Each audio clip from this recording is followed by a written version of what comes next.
Beleza, pessoal.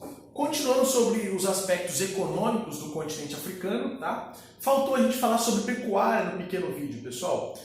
Eu vou embutir agora, já que esse vídeo agora é mais curtinho, é sobre mineração, eu vou aproveitar então para embutir aqui o assunto pecuária antes de fato a gente entrar na porção de mineração, tá? Gente, é o seguinte, a pecuária africana é uma pecuária limitada por vários aspectos. É limitada pela falta de investimento, é limitada pela falta de tecnologias e assim por diante. Tanto que a principal forma de pecuária no continente africano é o que na geografia nós chamamos de pecuária extensiva, tá? Pecuária extensiva é a pecuária do animal solto em grandes propriedades, né? É um animal que vive de pastagem apenas, tem pouco uso de elementos químicos, substâncias químicas e tal, e acaba sendo uma carne de menor qualidade, uma carne com mais perdas, né? Uma pecuária, perdão, com mais perdas por conta de doenças, pragas e etc. Tá? Então a forma de pecuária, historicamente no continente africano, por falta de investimento e tecnologia, é a pecuária extensiva, tá? Pecuária do gado solto, o gado, por exemplo, que se alimenta mal, que utiliza pouco de medicamentos, vacinação, por isso que é uma carne com menos qualidade, com mais perdas e assim por diante, tá? Nos últimos anos está ocorrendo algumas melhorias, tá? O continente africano tem recebido apoio, pessoal, de algumas instituições, principalmente ligadas à ONU, para melhorar a sua forma de pecuária, tá? Por que a ONU se preocupa em melhorar a pecuária africana? Dentro do continente africano, nós temos muito, pessoal, fome e desnutrição ou subnutrição, tá? Fome são aquelas pessoas que não consomem o mínimo necessário, ok? Durante a sua vida, a etapa da sua vida e etc, tá? E a fome, pessoal, ou seja, a desnutrição, a subnutrição, começa a provocar uma série de doenças. Doenças metabólicas e assim por diante. Tanto que a fome, ou desnutrição, ou subnutrição, é uma das principais causas de mortalidade e mortalidade infantil no continente africano. A pecuária, ou seja, a produção de proteína animal, tá, pode colaborar para reduzir, para amenizar isso. Não há nada melhor para reduzir a subnutrição, a desnutrição, a fome, do que o consumo de pecuária animal, tá, pessoal? Perdão, proteína animal, ok? A proteína animal ela colabora e muito para reduzir a anemia e uma série de outros problemas gerados pela desnutrição, ok? Só que, pessoal, é difícil você avançar a pecuária na África por além das questões financeiras, tá? Tem inclusive as questões climáticas, áreas desérticas, ok? As áreas desérticas como o deserto do Saara, o deserto do Kalahari na Namíbia, né? Acabam impedindo. Tanto que nós vimos algumas aulas atrás que existe pecuária no deserto, só que é aquela pecuária transhumante, né? Aquela pecuária de migração, né? Aquela que o gado, o animal, na verdade, ou qualquer outro animal, ele não fica preso, né? Num cercado, numa propriedade, ele fica caminhando, pessoal, de ponto a ponto comercial, né? Tem muitas perdas, é uma pecuária pouco produtiva, tá? No caso, nós temos uma outra dificuldade que são as áreas de florestas. Então, além de desertos, áreas de florestas impedem, né, dificultam, na verdade, o desenvolvimento da pecuária africana, beleza? Que se fosse desenvolvida, seria ótima para conter o problema da fome, tá?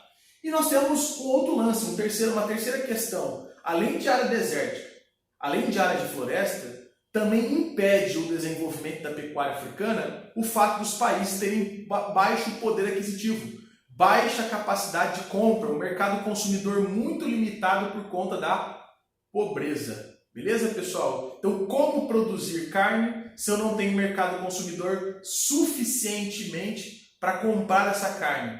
Quando eu falo suficiente, nesse caso, é o suficiente em renda, tá, pessoal? Não em número de pessoas, beleza? Então, a pecuária, basicamente, africana é uma pecuária extensiva, carente de tecnologias e técnicas, tá?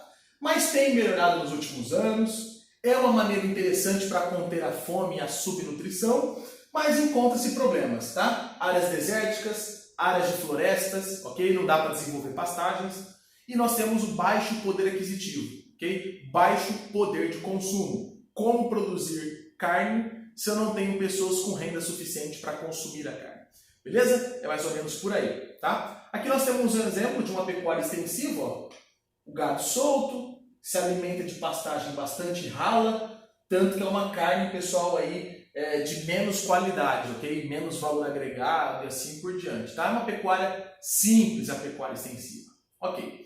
E aqui estão os países africanos que mais e menos fazem pecuária, ok? Os países que estão em regiões desérticas, obviamente, têm problemas em fazer pecuária. Aqui nós temos a parte da África saariana, né? Nós temos essa dificuldade na pecuária. E nós temos alguns destaques. A África do Sul, por ser um país um pouco mais desenvolvido, tem maior poder aquisitivo, então tem mais pecuária. Se tem mais pessoas com renda para consumir carne, então a tendência é que tenha maior produção de carne, tá? Então a África do Sul se destaca. E os países, pessoal, que estão na margem do Rio Nilo, que conseguem desenvolver pastagens na margem do Rio Nilo, ok? Por conta dessa umidade ali do rio, é possível desenvolver pastagens, então automaticamente é possível produzir principalmente a pecuária bovina, tá? E agora entrei no aspecto que eu queria, pessoal, extrativismo mineral, a parte de mineração, ok? Os países africanos têm reservas mineralógicas imensas, ok?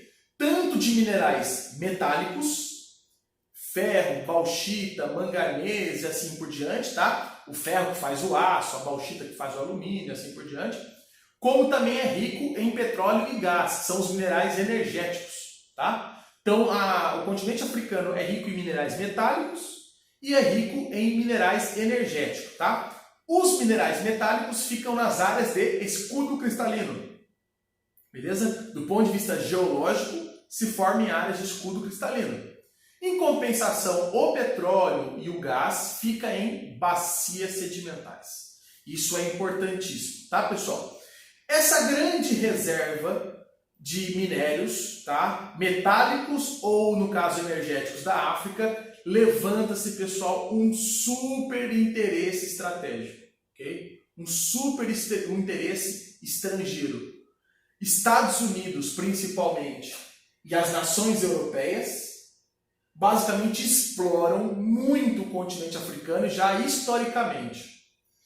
Quando a União Europeia, os países europeus e os Estados Unidos passaram pela segunda revolução industrial, passou-se a ser muito necessário ter muita matéria-prima. E os países europeus e os Estados Unidos passaram a buscar essa matéria-prima, esses minérios, no continente africano. Então podemos dizer que os interesses estrangeiros nos minerais africanos começou principalmente a partir da segunda revolução industrial, século XIX.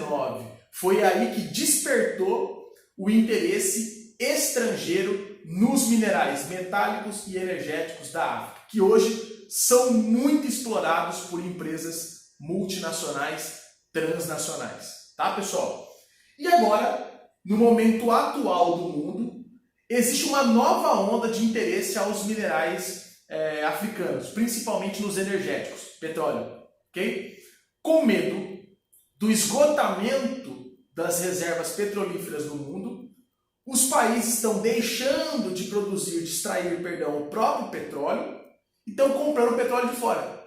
Pessoal, vou deixar minha reserva para caso haja um blackout no mundo aí, um esgotamento geral no mundo, então eu vou deixar as minhas reservas, ok? Então eu vou comprar reserva de fora. E dá para fazer isso, pessoal, porque o petróleo está com um preço muito baixo, o barril. Então, basicamente, os Estados Unidos, principalmente, tá? Outras nações também, mas os Estados Unidos, principalmente, está aproveitando o baixo valor do petróleo para, em vez de explorar a sua reserva, deixa a reserva sua de contenção, caso ocorra um esgotamento do petróleo no mundo, eu pego e importo o petróleo de fora.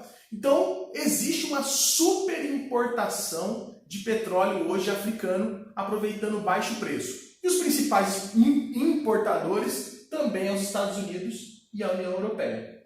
Beleza? Então, repetindo antes de explicar o terceiro e último aspecto, tá, pessoal? O continente africano apresenta grandes reservas de minérios metálicos nas áreas de escudo cristalino e de minérios energéticos, petróleo e gás, nas áreas de bacia sedimentar. Okay?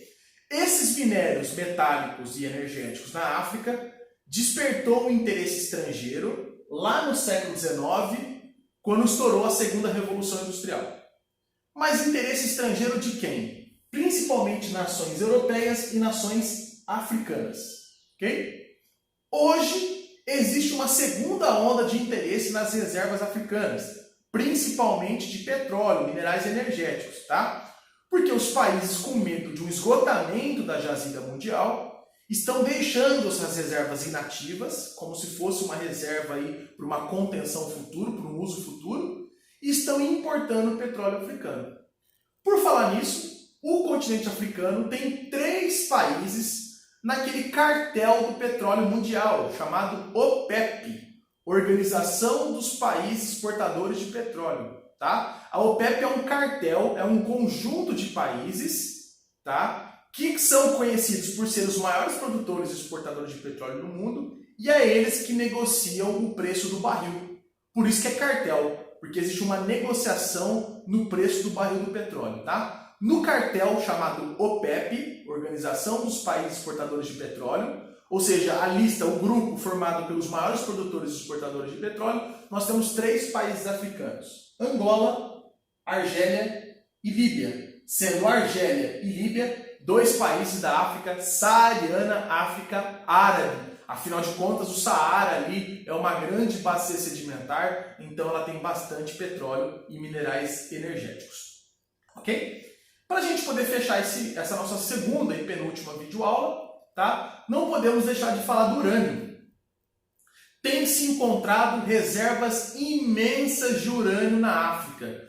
Também, basicamente, em áreas de escudo cristalino. Afinal de contas, é um minério, tá, pessoal? A Namíbia, este país africano hoje, tem a 4ª maior reserva do mundo de urânio.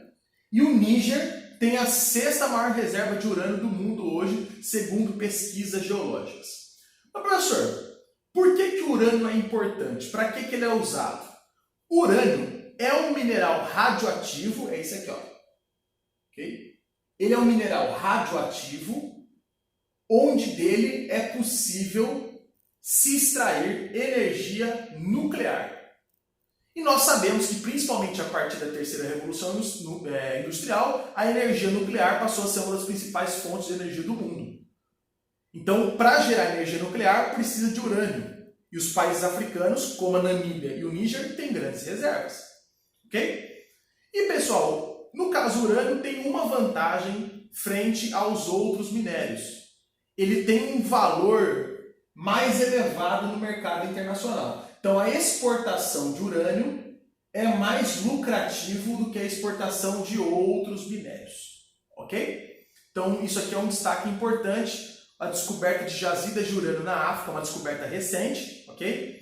Em que é um mineral utilizado para a geração de energia nuclear. Então também tem um interesse estratégico estrangeiro aí em cima disso, beleza? E onde hoje nós temos 2 grandes produtores e exportadores africanos, tá? A Namíbia e o Níger, beleza? A vantagem do urânio é ter um valor agregado maior do que os outros minérios. Pessoal, fechamos aqui mais uma etapa da nossa videoaula falando sobre a pecuária africana, a sua estrutura, né, extensiva e as possíveis limitações que ela encontra no caminho.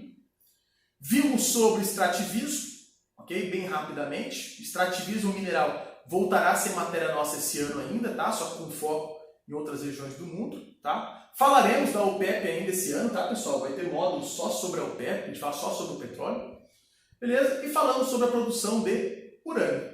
Fechado? Aqui, ó. Alguns países africanos se destacam na produção dele, inclusive o Brasil também é um produtor de urânio, tá? Mas Namíbia e o Níger estão na lista dos 10 maiores produtores do mundo.